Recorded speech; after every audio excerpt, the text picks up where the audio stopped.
Aujourd'hui, je vais parler d'un sujet qui touche tout le monde finalement.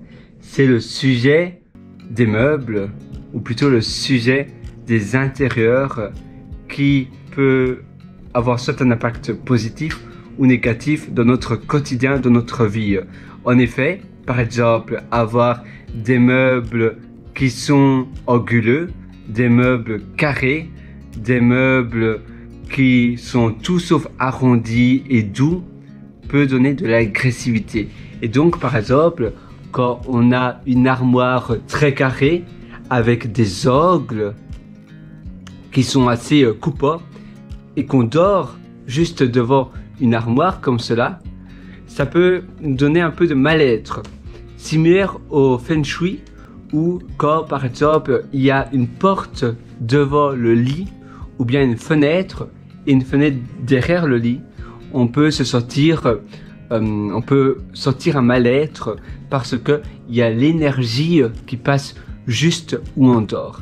Eh bien, c'est pareil avec le style de meubles, qu'on a des meubles très carrés ou bien une télévision par exemple qui est rectangulaire et qui n'a pas les angles arrondis. On se sent un peu en mal-être, on se sent un peu pas très bien parce que c'est un peu comme s'il y avait une agressivité qui était devant nous. Et c'est important donc de prendre cela en compte parce qu'on ne se rend pas compte. Très souvent, on vit dans une maison et on se dit mais pourquoi je suis pas aussi bien? Pourquoi je sens un peu de mal-être? Et c'est parfois devant nous. La réponse est devant nous. Une lampe qui est peut-être mal choisie, un éclairage qui n'est pas très bon, un éclairage donc qui est peut-être pas suffisant, peut-être pas assez de lumière naturelle, peut-être même que la fenêtre est trop petite ou bien que les vitres sont assez opaques et ça peut nous pourrir la vie parce que quand on vit dans un intérieur où on se sent pas bien, c'est la même chose que vivre dans un pays où on se sent pas très bien, où l'atmosphère ou bien tout simplement l'environnement nous tire vers le bas. Et il faut être vigilant parce que la vie est courte et quand on vit dans un environnement qui nous hausse, au contraire, dans un environnement où le mobilier est un mobilier que l'on apprécie, que l'on aime bien, un bois qui est agréable, par exemple un bois, il y a pas mal de bois différents, il y a les bois un peu bateaux, les bois avec une couleur douce, un peu l'opposé du bois que j'ai derrière moi, mais un bois qui est de couleur pâle, un bois, il y a plusieurs sortes de bois.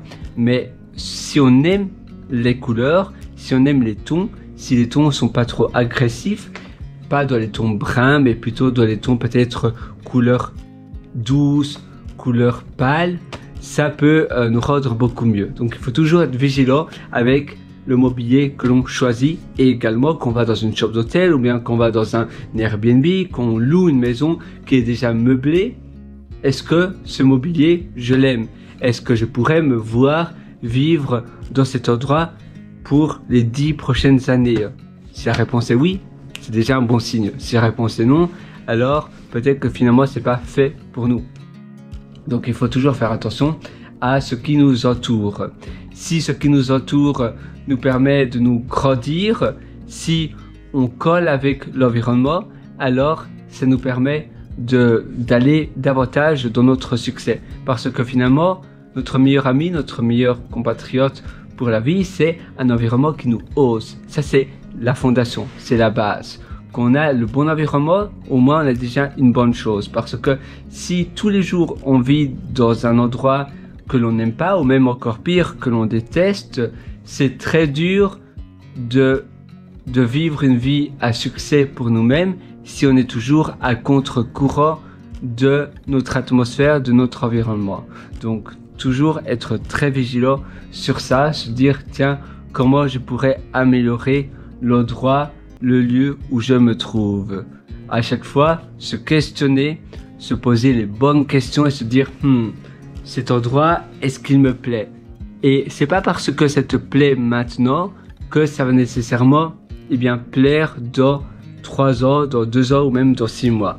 Donc, également se dire, voilà, maintenant j'aime bien, mais je dois également accepter que peut-être que dans 6 mois ou dans 1 an, je n'aimerais plus. Et c'est normal, on évolue, on se perfectionne, on s'améliore et nos goûts changent par la même occasion. Et nos centres d'intérêt aussi changent.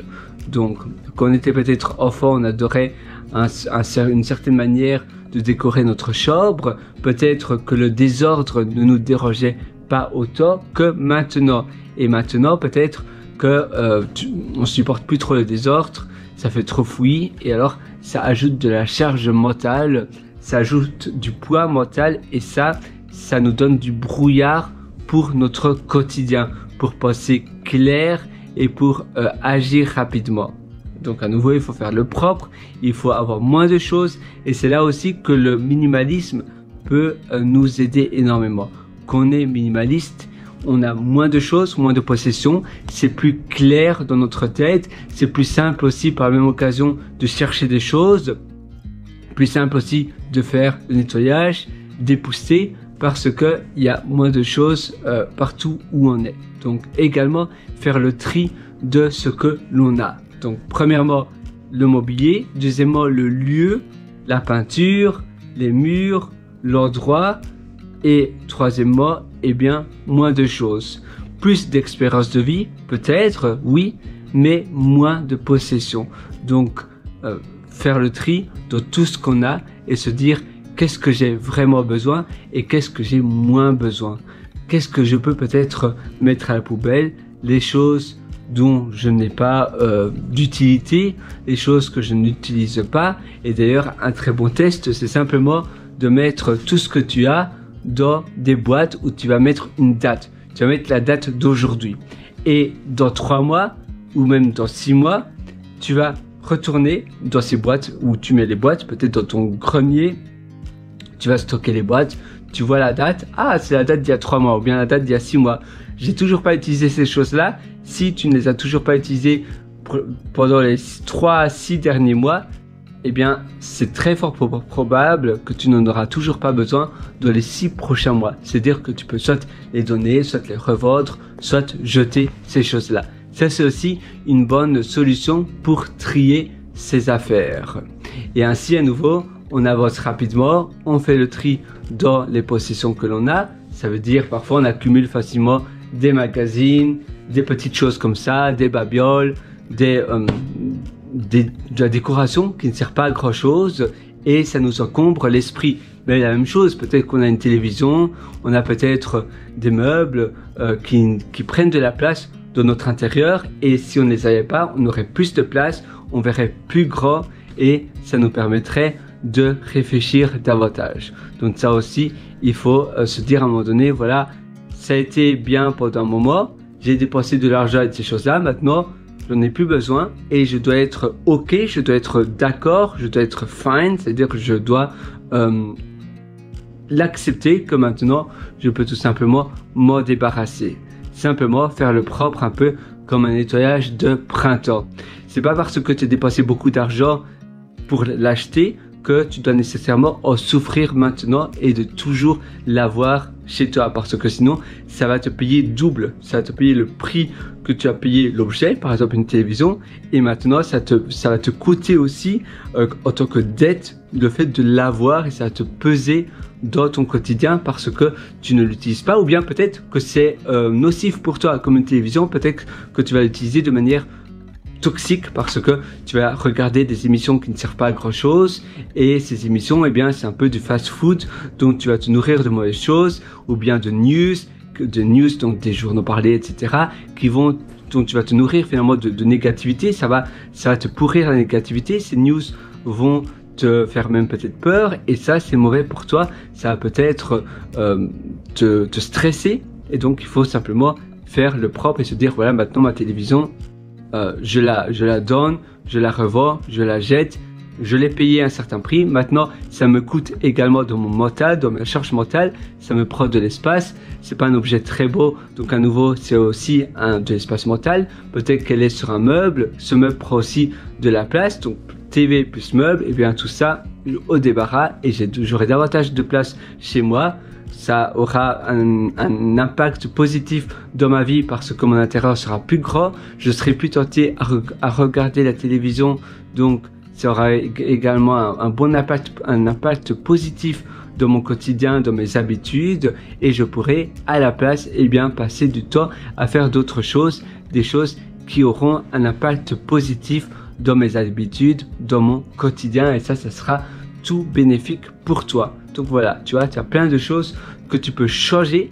Évidemment, il faut l'accepter, il faut être ouvert d'esprit pour le faire, mais on n'imagine pas à quel point notre intérieur et la manière dont on adjuste, dont on met à disposition notre intérieur, c'est-à-dire les meubles, etc., mais également la manière dont on stocke les choses, c'est important. Il faut utiliser les magasins comme espace de stockage aussi, mais pas notre intérieur. Si on a besoin de quelque chose, on peut toujours l'acheter, mais il faut pas le stocker chez nous, parce que notre intérieur, notre maison, c'est un espace de bien-être, de vie, mais pas un espace de stockage pour stocker tout et n'importe quoi. Donc voilà, c'est ça qu'il faut faire, et ça change tout dans notre quotidien.